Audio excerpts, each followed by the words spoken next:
todos. Welcome to The People's Podcast. We are super excited to launch this initiative where we are going to talk about community, cultura, And politics. Yeah. Basically, the whole purpose of this podcast is so that we could talk about what's going on in the IE, how it affects us, and I think it's really our way of, putting issues, giving spotlight to the issues that matter here locally, by people who are here locally, who live here, and just providing a space for the community to come out and speak on topics, especially because they're censoring us on social platforms, on physical spaces, like city council. They're very intimidating, and they even change the time for us so that we can't show up. We're super excited to launch this initiative. I'm Marlene Garcia. I am one of your hosts. And I'm Gio. I'm the co-host here. Yeah. A little bit about us. You want to introduce yourself, Gio? Go for Sure. it. Should I bring up my background, what I do? Yeah. All right. Yeah. What's up, everybody? My name is Gio. I am currently a graduate student at Cal State San Bernardino. I'm working towards my master in social work. And really excited to be here, excited to engage in all these topics that I've been passionate about, but more so in the background. I feel like we haven't really had an opportunity like this where we can open up, express how we're feeling, what our community is struggling through, because I think before we didn't really have a structure, like a foundation like this for us to address these topics. But yeah, super excited to be here, excited to see what comes from this. Same here. A little bit about me. Thank you so much for sharing, Gio. I'm Marlene. Y'all can call me Mad if you see me around. It's kind of my nickname. And I finished college at UC Davis. So I do want to go to law school, but I'm taking a really long break because I have 2 babies. And I definitely want to go because, I want to be that part of that small percentage of Latinos, Latinas in higher education. We gotta represent. So congrats to you, Gio. We will be going to a graduation ceremony soon. I studied poli-sci, community regional development, and law. Very excited to be here, and I want to thank the candidates that are really giving us the space for this, beginning with Josita, who's running for Mayor of Fontana. Yeah. We also have Kamal running for treasurer. We have Joe running for city clerk. We have Nubia running for District 1, City Council District 1. Yeah.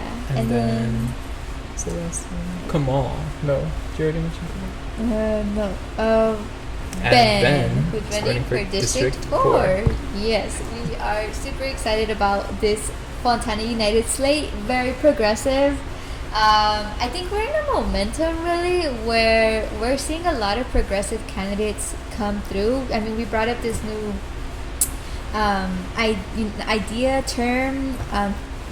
We have Democratic Socialists now, right? Democrats running as socialists, but through the Democratic Party. I mean, let's look at New York, for example. Mandami, okay, yeah. I don't know about you, but I want my local Mandami. Putting all these progressive ideas so that this new generation, our generation, can have a chance at affordable life, a stable life, where rent isn't too high or affording a home isn't a far-fetched idea. We need these policies, we need transparency, we need accountability, and I'm really looking forward to it with this new slate who is very community oriented, who really embraces their culture, our culture, every culture, all the diversity that lives in Fontana. I know we're majority Hispanic, Latinos. True. But that doesn't mean we don't want to engage and be in community with others, right? I think we're a very welcoming and humble culture. I want to say, La Mundial, we're out here making chants with Korea, okay? We were like, hermano, coreano, ya eres mexicano. So, it's that's a beautiful thing about diversity and different cultures and coming together, right? Feeling so welcoming and things like that. So we want to make sure people feel that in this podcast. So if you have any topic, anything you ever want to bring up and put a spotlight onto it, feel free to reach out to us. This is a space for everyone, for anyone. And yeah, you could also send us voice memos, so that if you don't want to be here physically or remain anonymous, but you still want to bring a spotlight to an issue that's happening locally, that's what we're here for. Make sure you give us some background info. We'll do the research or share the research with us, whatever is helpful. And yeah. All right, so moving on to community announcements, we have a couple of events that we want to bring attention to. The first one being a Art Depot gallery. So there's like an Art Depot. I don't know if y'all are familiar with where it might be. It's right across the street from City Hall. Like around the Lewis Library, right? It's yeah. very tiny. I definitely think we need more art spaces. But For sure. I remember. We'll cheer on the little one that we have. Yeah, definitely. So this will be a feature of an artist. Their name is Kalu Okpara, it seems like. And so the gallery is actually already open. It opened on May 23rd and it will stay open until July 19th. So hopefully you'll have a chance to stop by, explore their art. It focuses on themes like resilience, movement, labor, bodily experience, and transformation, reflecting their experience with migration and living in various places around the world. That is such a powerful art experience, I want to say. I haven't been, but I'm definitely going to go because now that you're telling me this description, I want to go. Definitely. The second thing on our list now is the Fontana Business Summit. It's happening at the Jesse Turner Center, August 6th. 2026 from 12 to 4 p.m. There is a $25 fee associated to this, but it is a good place to kind of build networks, learn about entrepreneurship, different business models, and it just seems like a really good resource and opportunity to go. And we really want to emphasize this because obviously we're known for being the warehouse region and the norm or the expectation, and we might even be conditioned into right after school just being a regular warehouse worker. No hate against warehouse workers, we truly appreciate you, and if anything we think you deserve better in terms of better pay, livable wages, working conditions, better working conditions. So it's nothing against the workers itself, but the working conditions specifically, and the big corporations that manage this, and the politicians that support these systems, exploitive systems. So yeah, I think this is such a great resource for you to use, embrace whatever projects you want to embrace and bring into the community. And really just want to put an emphasis on this one, especially because our youth who help us plan our programs for this are really said, put this one out there. So yeah, really excited. We definitely have more events, or there's definitely a lot more events going on. We're only going to highlight maybe one or two, the ones that stand out the most to us. One thing that is really sensitive that we really wanted to bring a spotlight to in this episode specifically is what's happening with the ICE raids locally. I think one way or another, we have been censored on social media and even in public spaces about this topic. It's happening, and there's just no way to avoid it in terms of like not being able to talk about it. We see our families, our relatives, our neighbors being picked up on the streets, and not just in Fontana. This is literally in the IE. We're seeing it in Jurupa Valley, in Riverside here, and so we really want to take this opportunity to bring a spotlight to this, and even the movements that are happening around it. Like in Adelanto, there's a hunger strike going on. I know there was a little girl that also, it came out on social media, who was confronting the ICE agents from the other side of the fence. I think they had her father detained in there, and she passed out.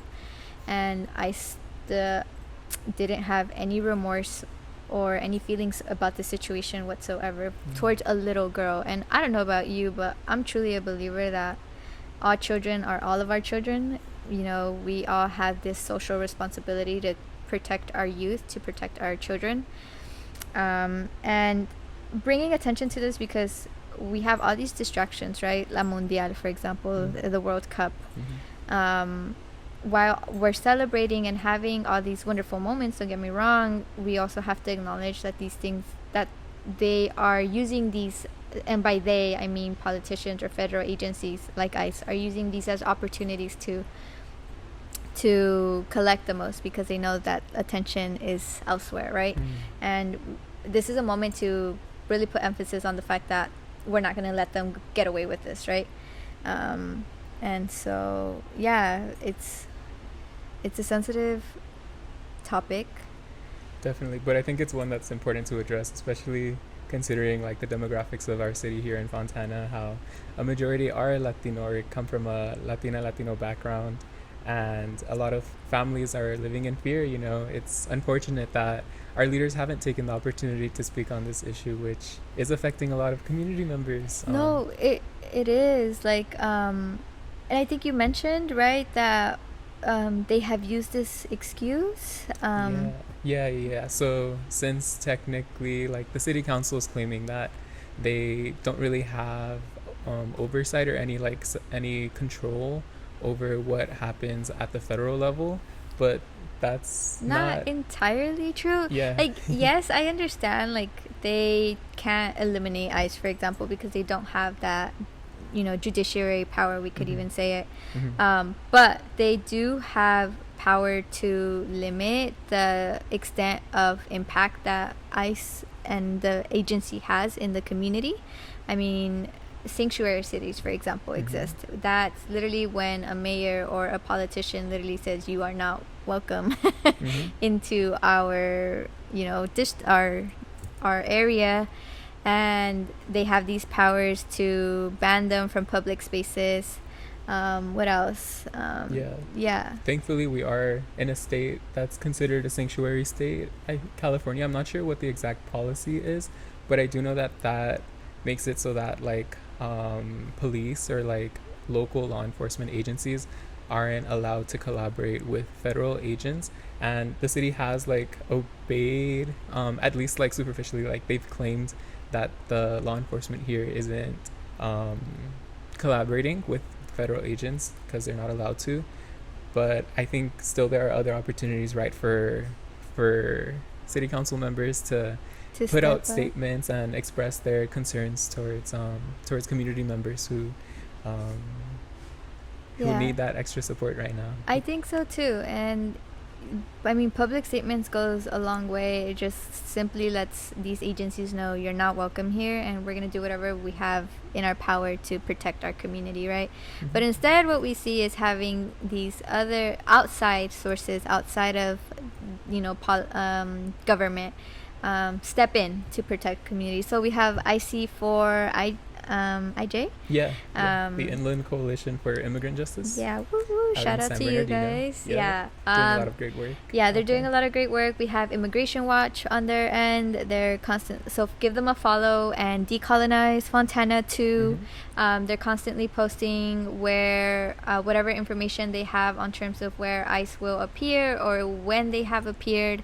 We have volunteers going out there and confirming these cases, these situations, and we really hope that these don't come out as forms of intimidation, but rather of awareness and security measures. Intimidation doesn't go anywhere, so use this as a resource. Give shout out to them, follow them, and support them in any way you can, because these are the people who are on the grounds doing the work to keep our community protected. Yeah, one of those resources that are being ran by volunteers is a hotline where if you're out in the community and you happen to come across an ICE enforcement activity, any kind of ICE enforcement activity, you're able to give a call, and what they'll do is they'll send volunteers out to observe what's happening, record, make sure that, at least, like, they're obeying the law. So should we say what the phone number is? Go for it. So that hotline is 909-361-4588. Definitely use that as a resource in case in case you come across ICE activity enforcement. Yeah, you can also DM them, send them information via their socials, I believe, and they will send a volunteer to confirm. Again, we have each other really to protect ourselves, at least until we're able to get the support from government. Yeah. Otherwise, community is all we got, guys. We got each other. So, another thing we were going to touch on, and this is more related to politics, local politics. In this last city school board meeting, sorry, not city, in this last school board meeting, we had board member Angel Ramirez. There was an item on the agenda that said that Mary Sandoval, another board member, wanted to bring up this item to censure and remove him, Angel, from the board. Also, mind you, they purposely did this during a time where Angel would not be present to advocate for himself or to defend himself from this political move, because he's out on his honeymoon. I mean, imagine that. You can't even leave to enjoy some of your personal life, just without worrying that, what the next move is going to be against you when you're trying to be a progressive leader in the community, right? And thankfully we had members of the community show up for him, but it shouldn't stop there. I think there's some sort of accountability that needs to be followed up from this, because it's not the first time that we see elected officials try to keep people away from these spaces, away from holding them accountable or anything like that, hence why we created this podcast. Right? I don't know how you feel about this, like. Yeah, it's definitely like a pattern. I feel like a broken record every time we bring it up, how many like tactics the city council has used in order to censor our community members, like moving the city council meetings to a time that's inconvenient, to 2 p.m. when a lot of community members can't make it. And also, I feel like usually when you attend the city council meetings, they don't really make it a welcoming space. Oh my god. Yeah, I feel like they're usually not even like open to listening. It feels like whenever you go and like you share like what you're concerned about, it doesn't really feel like they're like open to even considering it. Maybe like some issues that like the city is or like presents itself as being like more on top of, but for the most part, the sentiment there is like it's kind of like a waste of time. Maybe it is. Like, I remember, I mean, mind you, I went away for college for a long time, and before that I wasn't really active in terms of city council meetings. And I know when I came back recently in the last city council meeting that I went to, mind you, it's my first one, right, technically, as an adult. I go and they start the meeting off by like, just a reminder, like, if you say anything negative or like you're aggressive, then we're gonna kick you out. Like, straight up just told you, like, we're gonna kick you out. And I think that's such a subjective claim or restriction, in the sense that oh yeah, you're not allowed to send attacks. what? Personal attacks. Oh, you're not allowed to send personal attacks and things like that. And I think it's very subjective, because I could literally state a fact, and if they simply don't like it, they could be like, you're being aggressive, or that's a personal attack, and then just kick you out because they feel like it. And that's the issue with like subjective threats like that, because it's not based on factual things, but rather feelings. And even just this, again, back on the topic of censorship, right? They just are finding all these rules and ways and utilizing their power to keep us away from these spaces, to keep them safe within their power, to continue their corruption because it really is that. And I feel so sorry for Angel that it happened this way. And I think it really is time that we change that dynamic and use our vote to change it, because we really have a lot of power in voting and putting people into those spaces, the right people into those spaces. And yeah, it's not the first time and they've used all these different moves just to keep themselves protected, like apart from their power. I mean, we went to the last city council meeting because what they were trying to change the fees, or the fees in order to be able to put your candidate statements on the like the literature that gets mailed out whenever there's an election that happens. And they're trying to increase the price. Exactly. And I think they charge you for every time you, like, for different languages. Like, they're just adding these fees on top of fees on top of fees. And, like, if you're someone who's, like, a working class family or even low income, you know, not even working class, like, and you want to run for mayor and you don't come from that financial background, or you don't come with those financial resources, and, like, how could you ever even dream about being in these spaces, right? And supposedly, like, these spaces, these positions of power are supposed to be reflective of the community that is experiencing these day-to-day, the impacts of the day-to-day of the policies that they enact, you know? And so I think it's truly unfair, and I definitely hope that, you know, we are able to create some sort of change, and give everyone the opportunity to be in these spaces. And honestly, we should put like, there should be term limits. Like, oh my god, one of the council members, how many years has he been in there? Like more than 20, 20, like 30 Crazy something amount years. Of I think he there's all these this talk about how that he's always asleep in city council meetings, right? Like, I'm sorry, I'm sure this person knows who he is if he ever sees this, but like like, if you retire, like, there's an age where you should just go enjoy your life, go out with some dignity, you know, and give the younger generations the opportunity to shape the lives of their community, because, you know, things change throughout generation by generation. Whatever would happen 32 years ago, or whatever the circumstances were then, are not the same circumstances now. So obviously we don't need the same mindset or policies from 32 years ago now, because it just doesn't make sense. Mayor Aquanetta has been there for 16 years. Like, she should also just leave with some dignity if she has any left. We'll probably cut that part off. I don't know. Maybe watch, like, the FBI appear at my house after this. But yeah, anyway. So on the topic of the increase in, like, the price for candidates to be able to afford to, like, put out their candidate statements, I know afterwards we didn't really, like, stick around for the meeting, but I wanted to provide this information so you don't have to, like, look through recordings. So the city council is claiming, I don't remember if it was, like, the public manager, the city manager, one of the people on the city council was claiming that, like, that price was preset by the county, but another city council member, Jesse Sandoval, he wanted to, like, he requested, like, a breakdown of where the prices are coming from, because he had experience running for multiple positions. One of them was for at a county level, which covers, like, a lot more area compared to, like, a local level. So I think that's still something left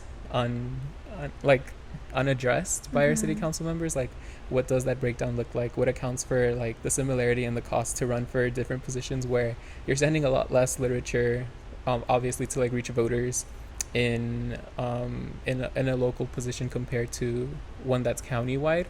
So that just comes to show, like, the lack of transparency from our city council members. For sure. I honestly think that city council should not have the power to determine, like, the rate of those fees, because it just doesn't make, especially if they're backed by corporations or, like, mega development, and they have that financial support. Because, like, I mean, if you have a corporation giving, like, I don't know, I'm just gonna make up a number, right? 36 grand. I mean, the sky's the limit. You could say, you know what, the fee is gonna be $10,000 because you know you have those $10,000, right. You know. Yeah. And just, like, I think it should be like a voting matter. You know, like, people should vote whether or not those fees should go up or how high they should go, or, like, have some sort of community engagement in this, of, like, how we should run putting fees on political races, right? Or for specific roles. Again, the more we're able to bring in community into these spaces to make these decisions, like, the better, right? Because, you know, it's truly reflective of what's attainable for the community. So yeah, I think you bring a great point. Like, running for city council or like a district in city council or even mayor should not be the same price or the same fee price as like running for county supervisor, because obviously that's like it encompasses a much larger area, right? So yeah, no, I totally agree that that this something that came to mind. I'm wondering if you like have more information about how shoot, my thought just went away. It's okay, we could keep talking. I was thinking about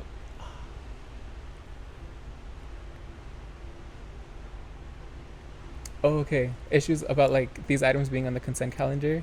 Like the fact that it's on the consent calendar means that like it's ready to get passed and voted on, versus like having discussions ahead of time. So right now I think the item was pulled for that city council meeting. I don't know what happened afterwards. I don't know if you have like more information about that. Not really. I mean, we could talk about consent agendas for a bit. So when it's on the agenda, a consent agenda, so the way it works is like the items that are in a consent agenda and they're asking to approve the consent agenda means that you just simply approve that you want to talk about those matters or get public comments on those matters, right? And then they will go through each item individually so that the council has the opportunity to vote on it, or sometimes they'll just completely dismiss it. As a matter of fact, this kind of goes back to the Angel Ramirez case, right? They just dismissed it, right? Because they had people show up and putting these members on the spot saying like that's not true. I mean, just hopefully we could put it here somewhere in the image, but if you read the agenda, if you read the document, it straight up says censorship or censure of Angel Ramirez. Like, I don't think the word censor should be in any agenda for any role or any council or board. And so, yeah, I think it's important that we have some sort of say in these situations, in these cases. I know at the last city council meeting, you also brought up homelessness, and funny enough, that's like, the thing with politics is they're very strategic, especially, you know, the ones here in locally, about when to bring certain issues up. Like now you're seeing all this media and all this PR about homelessness and new structures and new buildings and pathways and events and things like they're putting in a lot of work just trying to highlight things. No hate on our city workers or local workers. You guys are really putting in the work for these folks. But funny enough, like I think it's fascinating, and it's not even fascinating, it's just it's a pattern that, you know, people are starting to recognize now, that the community is starting to recognize now, that every time we get close to the election cycles or election days, are these politicians or the leaders, out of nowhere, all this media comes out about all these amazing or supposedly amazing projects, like a shelter. And you know, I just saw right now, you know, there's like by the Fontana Herald News, you know, that they have the planning commission advances an arboretum retail center, and like it's all these things that come out of the blue. Like nobody knows about them, and part of it is because like they don't even let us, you know, they changed the meeting for city council, so it's not like we could show up and like hear about them in advance or even give our input as a community. And it's fascinating to me because, you know, now that they're posting it, this one specifically says it's an arboretum retail center, it has a McDonald's and a little Stater Bros. And the comments is full like, we're sick of McDonald's, we're sick of Stater Bros, we deserve a Trader Joe's or something like that. Also, I don't know if this little corner is considered their arboretum, but like it's like literally exposed to the street. It's a nice little corner with lots of plants, but it's exposed to the street, and that is not an arboretum. I mean, unless there's bigger plants. I obviously didn't look in that much into it. And I think it's great that this one was posted by the Fontana Herald News, because they have their comments activated. Because if the city of Fontana were to post this, nobody would be able to comment. If Aquanet had posted this, nobody would be able to comment. It makes me so upset. So upset that we can't post. Or I mean, post our comments. And then also providing that part about like us providing input ahead of when these projects get approved. It's unfortunate. It sucks that we have to rely on social media from like independent reporting outlets, which we're lucky to have, grateful.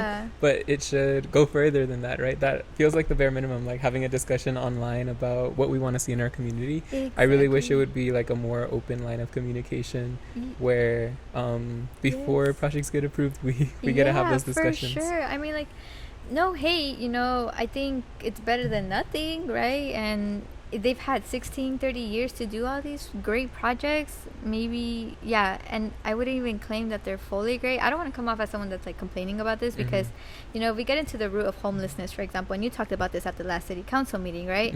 A shelter is not a solution. Like, it's a temporary one, but not a permanent one. And it doesn't address the systemic, the roots of the problem. Right? Like, homelessness, they need a stable housing, not a one night stay, right? Because I remember seeing this documentary actually in college, where it was about homeless and how once you fall into the homeless situation, it's very difficult to get out of it because of it's a systematic issue, right? And one of the examples that they gave was like, for example, when you apply for a job, what do they ask you? Address. Why? To send you your legal documents, to send you your onboarding documents, so that but if you don't have an address because you're homeless, how are you even going to apply for a job? Right? Like, the system is created to keep you in there or make it very difficult for you to come out of there. And while a shelter is great, because at least we know there's less people out sleeping in the streets, right? And something is better than nothing, it's not a permanent solution. It's just a bandage over the problem, right? And I saw this one comment, again, I think it was on the Herald News, or I'm not sure where this person literally says, it's so funny how all of these great things happen right as the elections are coming up. It's just optics. It's just a way for them to make it look like, oh guys, look, we're actually working, we're actually doing things, but we don't even know anything about these projects. We don't know the specifics.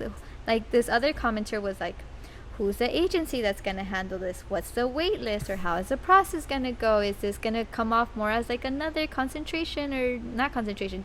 center? And these are valid questions. Like, how does nobody know this? How does nobody know who's handling it? Because like you said, there's no communication. There's no communication between us and our local representatives. And it should not be that way. Yeah. I think you described it perfectly. Like, the housing first model is something that has like been proven through research that is the most effective way of supporting our houseless population. But yeah, our leadership isn't really like open to considering alternative options for some reason. I don't know where that comes from. I don't either. I mean, at the bare minimum, I think they should at least have experts in the field managing these projects, right? Like, a social worker that did research on homelessness, for example, would probably go in there and be like, nah, homeless shelter. I mean, it's, try, but for like, as we build housing maybe, or, mental health resources are needed for homeless population as well. Even if the root of their homelessness isn't associated to mental health problems, the moment you fall into the system, you definitely need that emotional and mental health support to come out of the system, because it's a traumatic experience, and you're definitely going to need some healing for that once you fall into the system, right? The homelessness situation. And so having these resources, from everything from mental health to housing, primarily starting with housing, and eventually we'll talk about this at another podcast, but there's also the Water of Life case, where they also try to tackle homelessness, and we're like, where did these $7 million go? Because it obviously did not go on the 7 cases that you worked on. Maybe I also saw this other comment where like, where's all this money going? Or is this just another case for you to funnel more money to you personally? And honestly, that speaks volumes on, again, the corruption that's happening internally. And so making sure that there's systems in place so that the money that is coming from our tax-paying dollars goes into the community in the way that is actually resourceful and helpful and effective. It's important. My mind blanked though. All right, y'all. Well, that is the end of our first episode. Thank you so much for sticking with us. I know we covered some heavy topics, but we're definitely open to covering a lot more. Whatever y'all are interested, feel free to reach out. Let us know what you want to see us talk about on future episodes. And if you ever want to join us too, we'd love to have you. Send over your voice memos or your messages or your research, or if you want to be part of this podcast, like on one of our episodes, like definitely come through, DM us, email us, whatever you want, just reach out to us. Yes. We're super excited to start this initiative and just build community in this space, virtually and in person. Mm-hmm. And yeah, anything that you have, send it our way. Mm-hmm. We look forward to hearing from you. Yeah, we're going to be talking about a lot of things. Like one of our episodes is going to be learning about the city council structure, city council meeting structure. So what is an agenda? What is a consent agenda? All of that fun stuff. Because if you do go, we want to encourage you all to show up to these spaces. If you know it's within it's accessible to you. To speak up for those who can't be in these spaces. We want to encourage you to vote. We want to encourage you to be civically engaged, to stand up for your community, be in community. And we hope we're able to do that with you. And yeah, so hopefully this space we'll learn a lot about how things are run. And if we mess up, also correct us. We also want to be held accountable, especially with misinformation being also a big thing.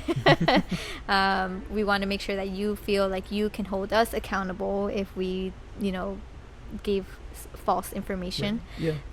Keep us on check is what I'm saying. And so yeah, mil gracias. Very excited. We also have the Justice 8 topic. Jagariola, my street vendors. Yeah, street vendors. All these topics that are important to our comunidad. And so yeah, so again, I'm Marlene and I'm Gio, and thank you for joining the People's Podcast. Can we redo that one with them? Okay. No, you don't need to stop, we can continue in 3, 2. So yeah, thank you so much for being here. Mil gracias. Que tengan un lindo día. Again, I'm Marlene and I'm Gio, and this is the People's Podcast.